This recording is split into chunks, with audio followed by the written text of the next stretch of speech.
Olha só, vamos mergulhar direto nisso. Sejam muito bem-vindos a mais uma análise. Hoje a gente vai explorar um artigo fantástico do pesquisador Hernani Nunes Ribeiro. E bom, esse trabalho traz uma intersecção complexa e fascinante entre a teoria acadêmica mais densa e a experiência humana vivida na pele. A gente vai ver como alguns espaços educacionais, que muitas vezes batem no peito para se dizerem inclusivos, na verdade escondem barreiras invisíveis, mas que têm um impacto profundo. E a gente vai entender tudo isso através da trajetória real e transformadora de um professor universitário surdo. Para o nosso roteiro de hoje, a gente vai passar bem rápido por 5 etapas. Primeiro, a autoria e a teoria. Segundo, a história do Antônio. Terceiro, a questão da identidade e resistência. Quarto, o retorno à teoria. E, por fim, uma reflexão final. Vamos lá? Começando pela parte 1, a autoria e a base teórica que fundamentam esse estudo. Como eu adiantei, a gente está baseando nossa discussão de hoje no artigo de Hernani Nunes Ribeiro, da UFPE, que foi publicado na revista Olhares. É um texto que investiga os paradoxos dessa nossa educação inclusiva e excludente, e faz isso com uma abordagem qualitativa, bem histórica e social, usando entrevistas extensas. Então tenham em mente que tudo que a gente vai conversar aqui tem um rigor empírico fortíssimo por trás, certo? E o primeiro conceito de peso que a gente extrai dessa pesquisa vem do sociólogo Pierre Bourdieu, a violência simbólica. E olha, é algo super sutil, sabe? É basicamente a imposição naturalizada e muitas vezes até inconsciente dos valores de um grupo dominante. É o que faz com que a exclusão pareça, sei lá, normal. No contexto dos alunos surdos, muitas escolas de ensino regular dizem ser inclusivas, só que elas operam numa estrutura que naturaliza totalmente os privilégios da sociedade ouvinte. A exclusão acontece ali, no dia a dia, nas entrelinhas. Vamos juntar isso com mais dois termos cruciais: hábitos e capital. O hábitos é, de forma bem resumida, aquele conjunto de disposições e hábitos super enraizados que a gente tem. Já o capital envolve os nossos recursos culturais, linguísticos e sociais acumulados. O grande problema é que a escola exige, por padrão, um capital cultural muito específico para você se dar bem lá dentro. E o que o autor aponta é que crianças surdas, historicamente, são privadas de construir esse capital desde a primeira infância, ou seja, elas já chegam à escola numa desvantagem gigantesca. Bom, indo para a parte 2, a história do Antônio e essa vivência da exclusão na prática. Para a gente entender de verdade essa teoria, vamos dar uma olhada na linha do tempo da vida do Antônio Cardoso. Ele nasce lá em 1968, na cidadezinha de Machados, no interior de Pernambuco. Mas é só em 1980, quando ele se muda para o Recife, que ele descobre a língua brasileira de sinais, a Libras. Em 1985, ele entra para a ASPEC, a Associação de Surdos de Pernambuco, que é um divisor de águas absoluto. E aí, dando um salto imenso para 2014, ele se torna professor efetivo da Universidade Federal de Pernambuco. Mas a infância do Antônio foi marcada por um isolamento que é difícil até de imaginar. Como ele não teve acesso à linguagem formal até os 12 anos, ele simplesmente precisou inventar o próprio vocabulário gestual para conseguir interagir. Ele conta que para falar os dias da semana, ele associava gestos da TV e da cidade. O sinal de sexta-feira, por exemplo, era um boi, por causa do matadouro local. É uma demonstração absurdamente comovente daquela nossa necessidade humana de se comunicar, de fazer parte do mundo, né?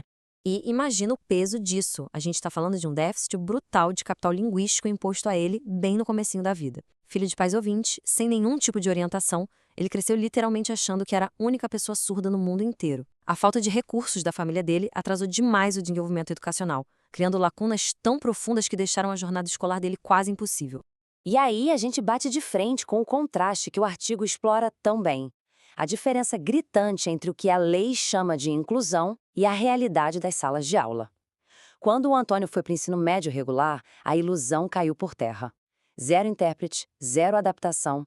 O aprendizado dele foi comprometido num nível em que a rotina era depender da resposta de colegas nas provas ou passar na matéria de química só porque o professor teve piedade.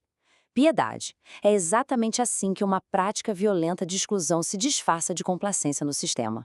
E isso nos leva à parte 3, a construção da identidade e da resistência, o verdadeiro despertar surdo. Aquela virada de chave, um momento transformador na vida dele, acontece em 1985. Quando o Antônio finalmente pisa na Associação de Surdos de Pernambuco, ele se depara com um universo social inédito. Nas palavras dele, foi como ganhar um presente. Foi lá, encontrando os seus pares, que ele adquiriu a Libras de vez e floresceu a sua identidade surda, deixando para trás toda aquela solidão de não se entender no mundo. E o que é incrível é como ele pegou toda essa frustração de uma vida inteira e canalizou para uma luta coletiva. O Antônio virou uma liderança. Ele foi diretor regional da FENEIS, foi para as ruas marchar em 2002 naqueles protestos históricos pela Lei de Libras e teve um papel super instrumental na época do Decreto 5626 de 2005, que ajudou a fomentar Libras e o curso de Letras Libras no Brasil todo. Foi um verdadeiro divisor de águas sistêmico. Só que, paralelamente a esse ativismo todo, os bastidores da vida acadêmica dele foram exaustivos. Ele chegou a abandonar a faculdade de pedagogia pura e simplesmente porque não tinha intérprete. Mais tarde, ele teve que bancar do próprio bolso viagens quinzenais de Pernambuco até a Bahia, só para conseguir cursar Letras Libras. E não parou aí, não. Para conseguir o mestrado na UFPE, ele teve que encarar bancas e provas de seleção totalmente não adaptadas, escritas em um português que não era a primeira língua dele. Foi na base de muita persistência. Tudo isso nos traz de volta à parte 4, o retorno à teoria, e como a gente enxerga essa sociologia na prática. Resgatando a lente lá do início, a trajetória do Antônio deixa muito claro dois perfis de professores. De um lado, os empáticos, que mesmo com uma estrutura precária da escola, se desdobram para adaptar a aula e chegar no aluno. Do outro, os tradicionais, que aplicam a métrica rígida do currículo e pronto.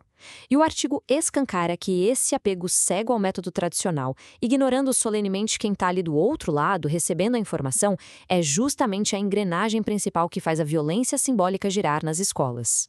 A vida do Antônio acaba sendo um estudo de caso simplesmente perfeito de como subverter um sistema moldado para uma normalidade que exclui. Pensa bem, lá na infância, a falta de Libras gera o déficit de capital cultural.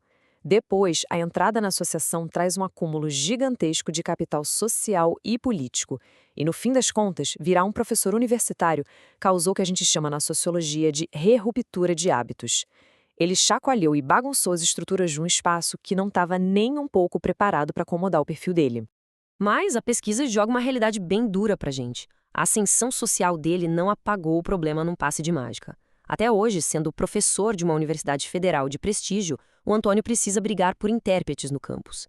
E mais, ele tem que aturar aqueles olhares sutis de dúvida sobre a competência acadêmica dele. Isso prova por A mais B que a violência simbólica é teimosa. Ela resiste nas atitudes cotidianas, mesmo quando as maiores vitórias estruturais já foram conquistadas. O que nos leva à nossa última etapa, a parte 5. Uma reflexão final sobre o que, afinal, significa incluir. Tem uma declaração do Antônio que ressoa de um jeito muito forte. Ele diz que é inútil ficar tentando explicar o que é inclusão, porque a inclusão de verdade não é um discurso, não é um decreto bonito assinado no papel, é a vivência e a prática do dia a dia. É a escutativa, é a empatia, é você se adaptar ao outro constantemente e reconhecer a pessoa como um sujeito que tem, sim, direitos plenos. E para amarrar essa análise, a gente deixa aqui uma provocação. Será que essa nossa métrica rígida do que é normalidade nas instituições está nos deixando cegos para as práticas diárias que realmente garantem o pertencimento? Fica o convite para a gente repensar como as coisas funcionam nas nossas próprias comunidades e no nosso entorno. A gente fica por aqui. Muito obrigada por acompanharem essa reflexão hoje e até a próxima.